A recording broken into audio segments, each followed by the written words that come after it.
Hello friends, welcome back to my channel. तो आज की इस वीडियो में मैं आप लोगों के साथ शेयर कर रही हूँ MPTLED फर्स्ट ईयर का understanding language and early language development, यानी आप लोगों का भाषा बोध एवं प्रारंभिक भाषा विकास, जो आपका पेपर नंबर 804 है। इसके जो क्वेश्चन आंसर हैं, जो आप लोगों के क्वेश्चन पेपर है, वो आज मैं इस वीडियो में शेयर करूँगी।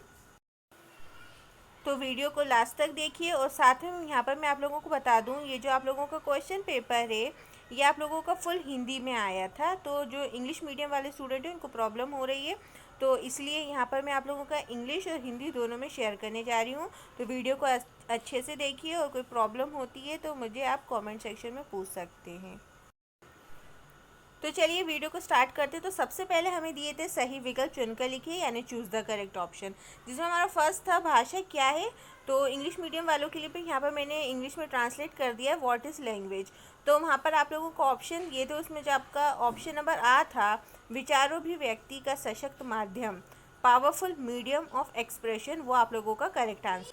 फिर है हम लोगों का सेकंड क्वेश्चन, वर्णों के समूह को कहते हैं groups of character is called. तो इसका ऑप्शन नंबर सा, यानी वर्णमाला यानी कैरेक्टर स्ट्रिंग, इसका ऑप्शन सही होगा।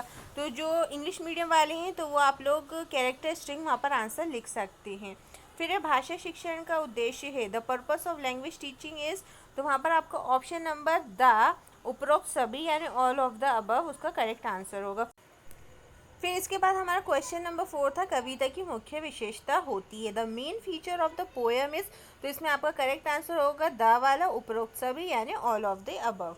फिर आपका फिफ्थ क्वेश्चन, अच्छे मूल्यांकन की प्रमुख विशेषता है, the key feature of a good evaluation is. तो इसका भी जो द वाला ऑप्शन है, उपरोक्त सभी, ऑल ऑफ द अबव, ये करेक्ट होगा। फिर आपको दिया था भाषा और बोली में कोई दो अंतर लिखिए, right any two differences between language and speech. तो यहाँ पर मैंने इंग्लिश एंड हिंदी मीडियम दोनों के लिए आंसर दिया हुआ है।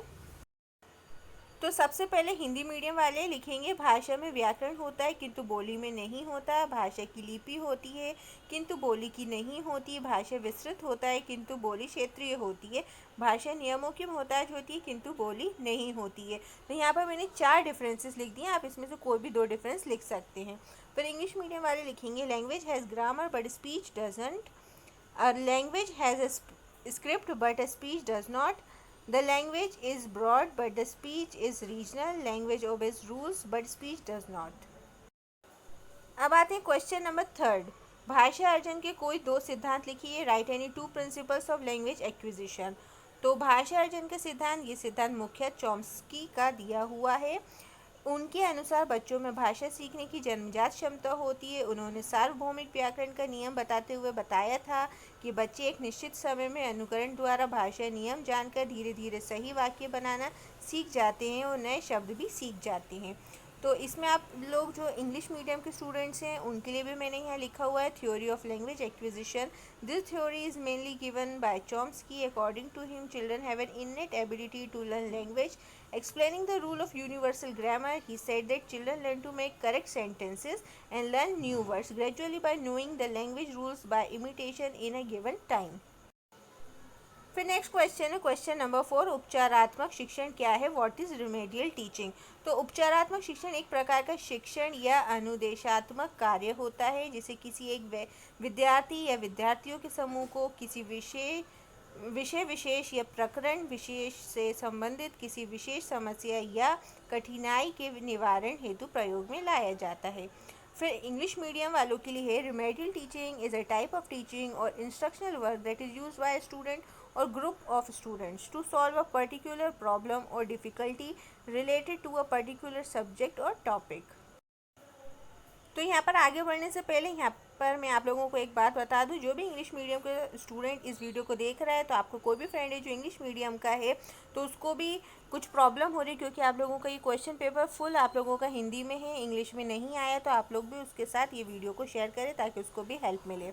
अब हम बढ़ते हैं हमारे नेक्स्ट क्वेश्चन पे, कहानी की कोई दो परिभाषाएं दीजिए, give any two definitions of story. तो यहाँ पर मैंने 2 परिभाषाएं दी हुई हैं, वो हिंदी में भी दी हैं और इंग्लिश में भी दी हैं। तो इसमें आप परिभाषा लिख सकते हैं। जॉन फॉस्टर ने कहानी की परिभाषा इस प्रकार दी है, असाधारण घटनाओं की वे श्रृंखला जो परस्पर संबंध होकर एक चरम परिणाम पर पहुंचाने वाली हो। फिर दूसरी है पंडित रामचंद्र शुक्ला के अनुसार कहानी साहित्य का वह रूप है जिसमें कथा प्रवाह एवं कथोपकथन में अर्थ अपने प्रकृत रूप में अधिक विद्यमान रहता है। फिर जो इंग्लिश मीडियम के स्टूडेंट तो उनके लिए यहाँ पर मैंने नीचे दिया, तो आप लोग सेम टू सेम ऐसा लिख सकते हैं। अब हमारा नेक्स्ट क्वेश्चन है, यात्रा वर्णन के विभिन्न सोपानों के लाभ लिखिए। Right the advantages of different steps of travel description. जिसमें आप लोग आंसर लिखेंगे, यह हमारे संचार कौशल में सुधार करता है, यह हमारे क्षितिज का विस्तार करता है, यह हमारे आत्मविश्वास को बढ़ाता है, यह वास्तविक जीवन की शिक्षा प्राप्त करता है। फिर इंग्लिश में लिख सकते हैं आप, it improve our communication skill, it broaden our horizons, it boost our confidence, it get real life education. अब आते हैं क्वेश्चन नंबर 7 पे। इकाई योजना की कोई दो विशेषताएं लिखिए। Right any two features of unit plan. तो यहाँ पर मैंने दो विशेषताएं लिखी हैं। इकाई योजना का स्वरूप बोधगम्य तथा व्यापक होता है। इकाई योजना में सार्थक क्रियाओं का एकीकरण इस प्रकार किया जाता है कि संपूर्ण व्याख्या हो सके। The nature of the unit plan is understandable and comprehensive. The integration of meaningful activities in the unit plan is done in such a way that a complete explanation is possible. अब आते हैं question number 8 पे, जो आप लोगों का और में दिया हुआ है। क्वेश्चन नंबर 8 आप लोग अपने क्वेश्चन पेपर में चेक कर सकते हैं। उसमें आपको एक क्वेश्चन है, भाषा शिक्षण में संदर्भ सामग्री क्या होती है, इसके स्रोत लिखिए। और अगर हम इंग्लिश की बात करें तो what is the reference material in language teaching, right it's source. और में है मौलिक लेखन क्या है, इसके महत्वपूर्ण बिंदु लिखिए। What is original writing, right it's important point. तो इसमें मैंने आप लोगों को दूसरे वाले क्वेश्चन का आंसर दिया, मौलिक लेखन क्या है, इसके महत्वपूर्ण बिंदु लिखिए। तो इस क्वेश्चन में मैंने आप लोगों को सेकंड वाले का आंसर दिया है। मौलिक लेखन से तात्पर्य है लेखक की अपनी उद्भावना से निकले शब्द जो लेखक की मनोदशाओं और उसकी स्व अनुभूति से रचित हो। वे रचना किसी अन्य के लिखे के अनुवाद न हो या नकल ना हो।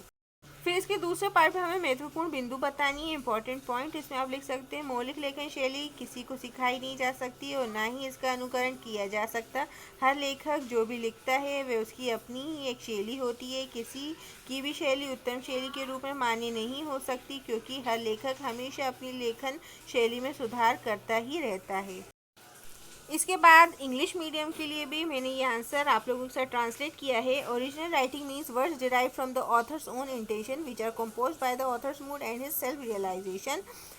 That work should not be a translation or copy of someone else's writing. The original writing style cannot be taught to anyone, nor it can be imitated. Every writer has a style of what he writes. No one style can be accepted as the best style because every writer always keeps on improving his writing style.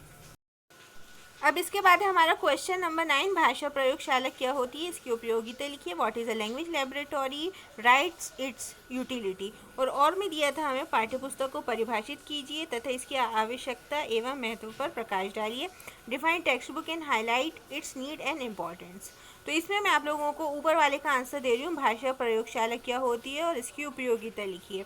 तो यहाँ पर मैंने Hindi medium के लिए सबसे पहले answer लिखा है। तो सबसे पहले भाषा प्रयोगशाला क्या होती है, तो भाषा प्रयोगशाला एक नेटवर्क अनुप्रयोग है जो आधुनिक भाषा शिक्षण में एक सहायता के रूप में प्रयोग किया जाता है। ये व्यक्तिगत ध्यान का लाभ उठाने, सुनने और विधि ओएस सुनने के माध्यम से सीखने और एक पूरी तरह से कंप्यूटर विकृत वातावरण में सीखने की पद्धति के माध्यम से भाषा में महारत हासिल करने के लिए एक आसान तरीका प्रदान करता है। उसके बाद इसकी उपयोगिता बतानी है। तो भाषा प्रयोगशाला के पाठ अपने में पूर्ण तथा स्व आश्रित होते हैं। शिक्षक की भूमिका परोक्ष हो जाती है तो शिक्षार्थी पर शिक्षक के हैं उसकी उदासीनता आदि का कोई मनोवैज्ञानिक कुप्रभाव नहीं पाता। शिक्षण की प्रक्रिया मुक्त अभ्यास उन्मुख रहती है, जिसमें शिक्षार्थी को भाषा व्यवहार के अभ्यास के लिए अधिक इच्छा अनुसार अवसर मिलता है। भाषा अर्जन, भाषा अध्ययन के उपयुक्त वातावरण निर्माण की अधिक संभावना रहती है। और इंग्लिश मीडियम लिखेगा, language lab is a network application used as an aid in modern language teaching. It provides an easy way to learn through listening and listening method or taking advantage of individual attention and master language through learning methodology in a fully computerized environment.